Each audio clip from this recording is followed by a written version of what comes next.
Halo semua, kali ini kita akan membahas tentang kitosan.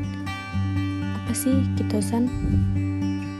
Pasti di antara teman-teman pernah mendengar kata kitosan atau sama sekali belum pernah mendengar kata kitosan, atau sudah pernah mendengar kata kitosan tapi tidak tahu sebenarnya kitosan itu apa sih. Nah, berikut kita akan membahas tentang apa itu kitosan. Nah, ini penjelasan dari kitosan. Dapat kita lihat di sini, kitosan adalah polisakarida linear. Nah, kitosan ini dicirikan oleh biokompatibilitasnya. Ini merupakan struktur kimia dari kitosan dan kitin. Kitosan merupakan biopolimer alami kedua terbesar setelah selulosa. Kitosan merupakan produk deasetilasi kitin melalui proses reaksi kimia maupun reaksi enzimatis. Senyawa kitosan dapat kita temukan pada cangkang udang, kepiting, kerang, serangga, annelida, serta beberapa dinding sel jamur dan alga. Kitosan menghasilkan sifat dan manfaatnya spesifik, yaitu adanya sifat bioaktif, biokompatibel, pangkelat, antibakteri, dan dapat terbiodegradasi dengan adanya gugus reaktif amino pada atom C2 dari gugus hidroksil pada atom C3 dan C6. Menurut Caban 2009, melihat dari sifat hidrofilik, reaktivitas kimia, kesanggupan membentuk film dan sifat mekanik yang baik, maka kitosan merupakan bahan yang baik untuk digunakan dalam berbagai bidang aplikasi. Banyak jurnal yang membahas tentang produksi kitosan dari kulit udang. Salah satunya jurnal berikut ini. Preparation and characterization of chitosan obtained from cells of some Lithopenus faname bun. Pada jurnal digunakan udang faname. Ini merupakan klasifikasi dari udang faname. Udang adalah hewan invertebrata yang termasuk dalam kelas Arthropoda.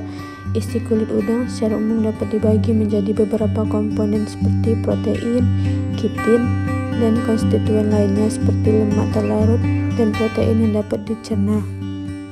Ini merupakan representasi skematis dari produksi kitosan dari kulit udang. Pertama, ada demineralisasi. Kemudian selanjutnya dilakukan deproteinisasi. Dan terakhir dilakukan proses deasetilasi. Sebelum dilakukannya deasetilasi, kitin direndam dalam 12,5 mNaOH yang kemudian didinginkan dan dibekukan selama 24 jam.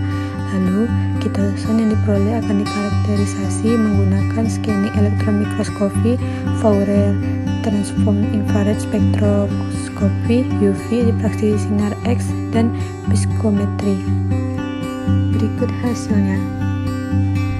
Nah, ini merupakan hasil pengukuran dengan menggunakan FTIR. Pada spektrum menunjukkan pita karakteristik alfa-kitin dan deformasi CH dari ikatan beta-glikosidik. Nah, ini merupakan hasil pengukuran FTIR dari sampel kitosan. Pada spektrum menunjukkan pita seratan karakteristik yang berbeda-beda. Nah, ini merupakan hasil dari penentuan tingkat asetilasi sampel kitosan dari spektrum inframerah. Tingkat asetilasi semua di bawah 9% untuk semua sampel, dan disebutkan bahwa prosedur ini berbeda dari prosedur deasetilasi heterogen lainnya. Ini merupakan hasil dari pola difraksi menggunakan sinar X dari serbuk kitosan. Nah, pada spektrum menunjukkan bahwa puncak karakteristik kitosan berpusat pada 10 dan 20 derajat sin 20 sesuai dengan bidang kristalografi 002 dan 101, di mana ditunjukkan bahwa pada prosedur ini dapat menyebabkan perkiraan CRI yang terlalu rendah. Kenapa? Karena kontribusi fase amoknya terlalu tinggi. Namun, karena prosedur yang sama telah digunakan untuk semua sampel, hasilnya dapat digunakan sebagai perbandingan. Dapat disimpulkan bahwa prosedur yang dikembangkan dalam penelitian ini memungkinkan diperoleh kitosan dengan sifat fisik dan kimia yang cocok untuk aplikasi farmasi. Nah, itu yang dapat saya sampaikan. Sekian pembahasan kitosan dari saya. Thank you, Krab. Semoga bermanfaat ya.